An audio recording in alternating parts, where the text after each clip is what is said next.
This is the London Visited podcast on your favourite podcast provider, bringing to you the facts, history and information about different parts of this great capital.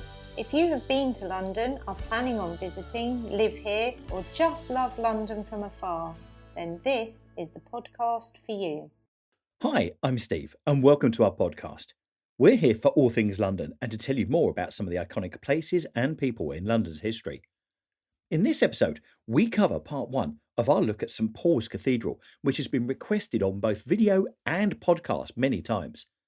Don't forget to visit and subscribe to our YouTube channel, London Visited, to see videos covering this place and so many others across London. Also, if you love the podcast and the channel, why not join us as a member? Join our group of what we like to call our London Visited Crown Jewels, where there are many different benefits, including a members-only monthly podcast. Have a look by going to www.patreon.com/London Visited. And now to this week's podcast. St Paul's is an Anglican cathedral in London, which is a cathedral of the Bishop of London and serves as the mother church of the Diocese of London. It sits on Ludgate Hill at the highest point of the City of London and is a Grade 1 listed building. Its dedication to Paul the Apostle dates back to the original church on this site, founded in AD 604. The present cathedral, dating from the late 17th century, was designed by the English Baroque style by Sir Christopher Wren.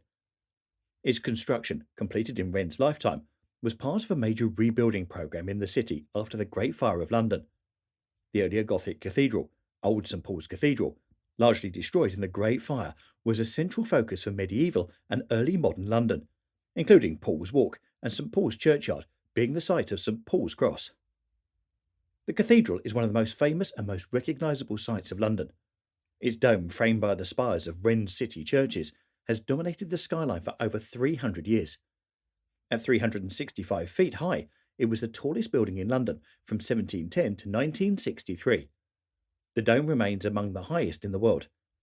St Paul's is the second largest church building in area in the UK after Liverpool Cathedral.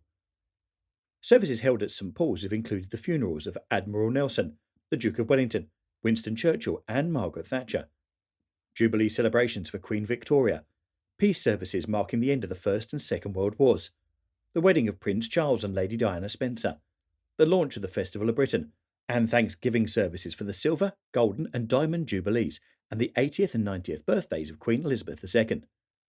St Paul's Cathedral is the central subject of much promotional material, as well as of images of the dome surrounded by the smoke and the fire of the Blitz. The cathedral is a working church with hourly prayer and daily services. The tourist entry fee at the door is £20 for adults, which is cheaper online, but no charge is made to worshippers attending advertised services. The nearest underground station is St Paul's, which is 130 yards away from St Paul's Cathedral. Bede records that in AD 604, Augustine of Canterbury consecrated Meletius as the first bishop of the Anglo-Saxon kingdom of the East Saxons and their king. Cerbret's uncle and overlord, Athelbert, King of Kent, built a church dedicated to St Paul in London as the seat of the new bishop. It is assumed, although not proved, that his first Anglo-Saxon cathedral stood on the same site as the later medieval and present cathedrals. On the death of Sethbert in about 1616, his pagan sons expelled Meletius from London, and the East Saxons reverted to paganism. The fate of the first cathedral building is unknown. Christianity was restored among the East Saxons in the late 7th century, and it's presumed that either the Anglo-Saxon cathedral was restored or a new building erected as the seat of bishops, such as Cede, Wine and Equinwald, the last of whom was buried in the cathedral in 693. This building, or a successor, was destroyed by a fire in 962 and rebuilt in the same year. King Ethelred the Unready was buried in the cathedral on his death in 1016. The tomb is now lost. The cathedral was burnt, with much of the city, in a fire in 1087, as recorded in the Anglo-Saxon Chronicle. There is evidence for Christianity in London during the Roman period, but no firm evidence for the location of churches or a cathedral. London is said to have had 2 delegates to the Council of Airles in 314 AD. A list of the 16 archbishops of London was recorded by Jocelyn of Furness in the 12th century, claiming London's Christian community was founded in the 2nd century under legendary King Lucius and his missionary saints, Fagin and Devarian, Elvanus and Medwin. None of that is considered credible by modern historians, but, although the surviving text is problematic, either Bishop Restinasus or Alphadeus in the 314 Council of Arides seems to have come from Londinium. The location of Londinium's original cathedral is unknown, but legend and medieval tradition claims it was St. Peter upon Cornhill. St. Paul is an unusual attribution for a cathedral and suggests there was another one in the Roman period. Legends of St. Lucas link St. Peter under Cornhill as the centre of the Roman Londinian Christian community. It stands upon the highest point in the area of Old Londinium, and it was given pre-eminence in medieval procession on the account of the legends. There is, however, no other reliable evidence, and on the location of the site on the forum makes it difficult for it to fit the legendary stories. In 1995, a large 5th century building on Tower Hill was excavated and has been claimed as a Roman basilica, possibly a cathedral, although this is speculative. The Elizabethan antiquarian William Camden argued that a temple to the goddess Diana had stood during Roman times on the site occupied by the medieval St. Paul's Cathedral. Wren reported that he found no trace of any such temple during the works to build the new cathedral after the Great Fire, and Camden's hypothesis is no longer accepted by modern archaeologists. The fourth St. Paul's, generally referred to as Old St. Paul's, was begun by the Normans after the 1087 fire. A further fire in 1135 disrupted the work, and the new cathedral was not consecrated until 1240. During the period of construction, the style of architecture had changed from Romanesque to Gothic, and this was reflected in the pointed arches and larger windows of the upper parts of the east end of the building. The Gothic ribbed vault was constructed, like that of York Minster, of wood rather than stone, which affected the ultimate fate of the building. An enlargement programme commenced in 1256. This new work was consecrated in 1300, but not completed until 1314. During the later medieval period, St. Paul's was exceeded in length only by the Abbey Church of Cluny, which in height, and in the height of its spire only by Lincoln Cathedral, and St. Mary's Church, Straussland. Excavations by Francis Penrose in 1878 showed that it was 585 feet long and 100 feet wide, 290 feet across the transepts and crossing. The spire was about 489 feet in height. By the 16th century, the building was starting to decay. The English Reformation under Henry VIII and Edward VI, and particularly the Charities Act, led to the destruction of elements of the interior ornamentation and the chapels, shrines, chantries. In October 1538, an image of St. Erkenwald, probably from the shrine, was delivered to the Master of the King's Jewels. Other images may have survived, at least for a time. More systematic iconoclasm happened in the reign of Edward VI. The Greyfriars Chronicle reports that the rod and other images were destroyed in November 1547, and other parts were taken down in October 1552. Some of the buildings in St. Paul's churchyard were sold as shops and rental properties, especially to printers and booksellers. In 1561, the spire was destroyed by lightning, an event that Roman Catholic writers claimed was a sign of God's judgment on England's Protestant rulers. Bishop James Pilkington preached a sermon in response, claiming that the lightning strike was a judgment for the irrelevant use of the cathedral building. Immediate steps were taken to repair the damage, and the citizens of London and the clergy offering money to support the rebuilding. But the cost of repairing the building properly was too great for a country and city recovering from a trade depression.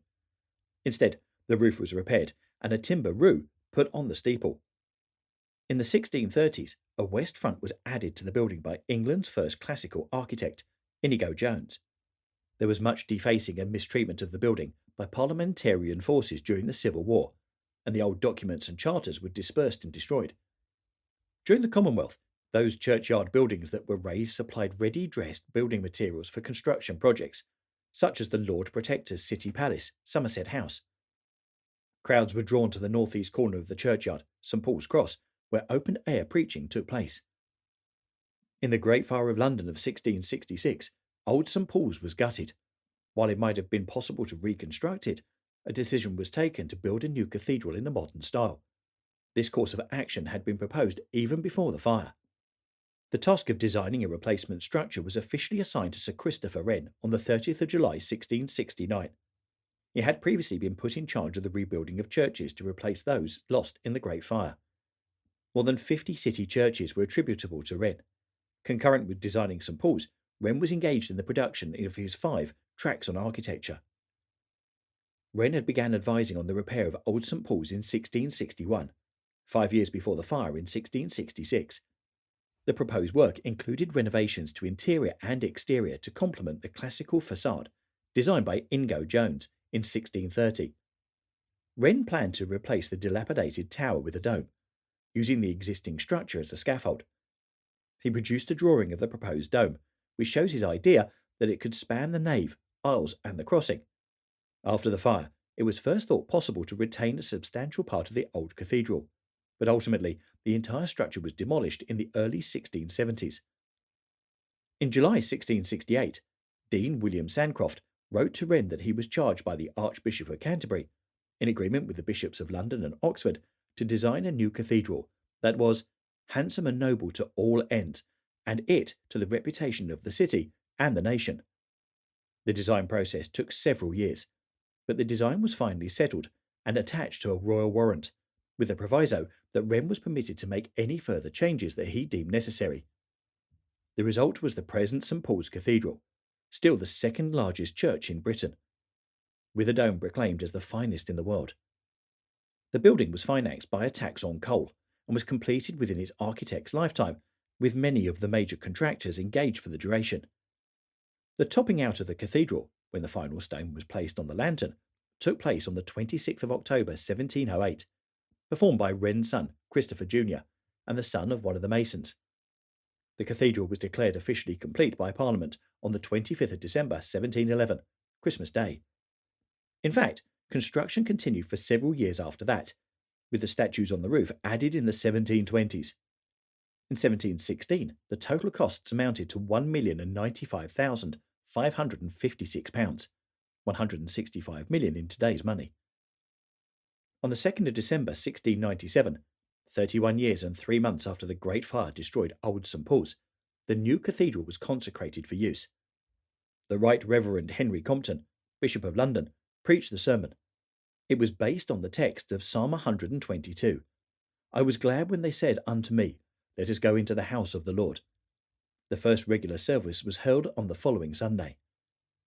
Opinions of Wren's cathedral differed, with some loving it. Without, within, below, above, the eye is filled with unrestrained delight, while others hated it. There was an air of popery around the gilded capitals, the heavy arches. They were unfamiliar, un-English.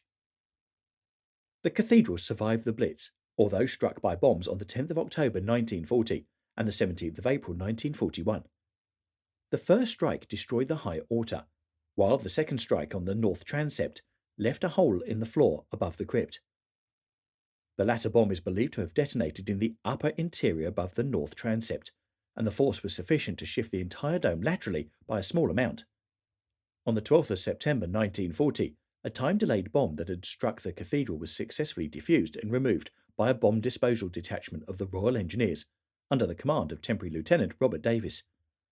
Had this bomb detonated, it would have totally destroyed the cathedral. It left a 100-foot crater when it was later remotely detonated in a secure location. As a result of this action, Davis and the sapper George Cameron Wiley were each awarded the George Cross.